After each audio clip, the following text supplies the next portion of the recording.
MP में कांग्रेस के बड़े प्लान की तैयारी, लोकसभा में बीजेपी को देगी मात। लोकसभा चुनाव में कम से कम 1 दर्जन सीट जीतने का कांग्रेस ने रखा टारगेट। अधिकांश सीटों पर जल्द ही उम्मीदवारों का हो जाएगा चयन। सभी दिग्गजों से चुनाव लड़ने के लिए तैयार रहने को कहा।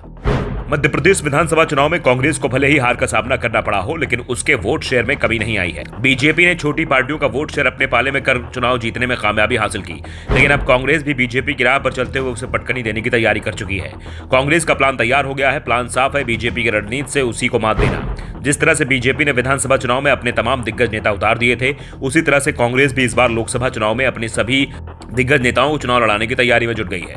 पार्टी ने इसके लिए उम्मीदवारों का चयन भी तेज कर दिया है। नए प्रदेश अध्यक्ष जीतू पटवारी के नेतृत्व में पार्टी नई ऊर्जा और दमखम के साथ लोकसभा चुनाव 2024 उतारने का तैयारी कर रही है। मध्य प्रदेश के कांग्रेस प्रभारी भंवर जितेंद्र सिंह ने हाल ही में जिला कांग्रेस अध्यक्षों और प्रभारियों की बैठक ली थी।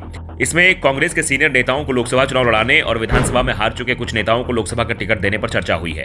इसके मुताबिक कमलनाथ, दिग्विजय सिंह, कांतिलाल भूरिया जैसे सीनियर लीडर्स के अलावा तरुण बनोत, कमलेश्वर पटेल, हीना काबरे जैसे विधानसभा चुनाव हार चुके नेताओं को भी लोकसभा चुनाव लड़ाने की चर्चा हुई है।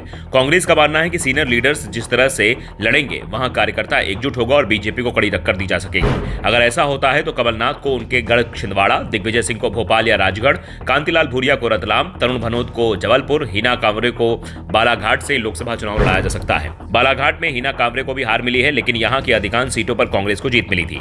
ऐसे में हीना कांवरे का दांव मजबूत ही नहीं माना जा रहा है, बल्कि तमाम एजेंसियों के सर्वे में भी यह बात सामने आई है कि अगर बीजेपी ने अपने मौजूदा सांसद का टिकट नहीं काटा तो हीना कांवरे आसानी से यह सीट जीत जाएगी। दरअसल बीजेपी ने विधानसभा चुनाव में अपने दिग्गज नेताओं को टिकट दे दिए थे। 7 लोकसभा सांसदों को विधानसभा चुनाव लड़ाया था, जिनमें से 3 तो केंद्रीय मंत्री थे। 7 में से 5 सांसद विधानसभा चुनाव जीत भी गए। पार्टी ने अपने ताकतवर राष्ट्रीय महासचिव कैलाश विजयवर्गीय को कांग्रेस के गढ़ इंदौर 1 से चुनाव लड़ाया था। इसका फायदा यह मिला कि बीजेपी ने इंदौर की सभी 9 सीटें जीत ली। इस बार के चुनाव में कांग्रेस को सबसे अच्छी सफलता ग्वालियर, चंबल और महाकौशल रीजन में मिली थी। ऐसे में कांग्रेस की सबसे ज्यादा निगाह यहीं पर टिकी हुई है।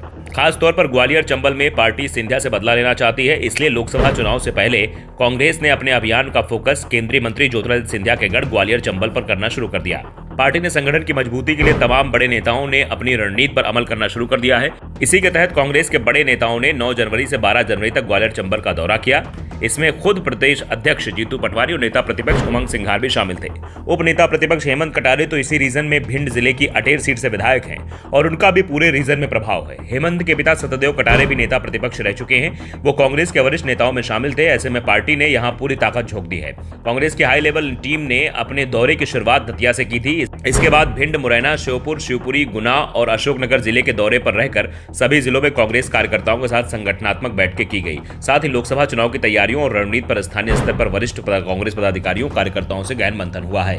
Bureau report, the northern news.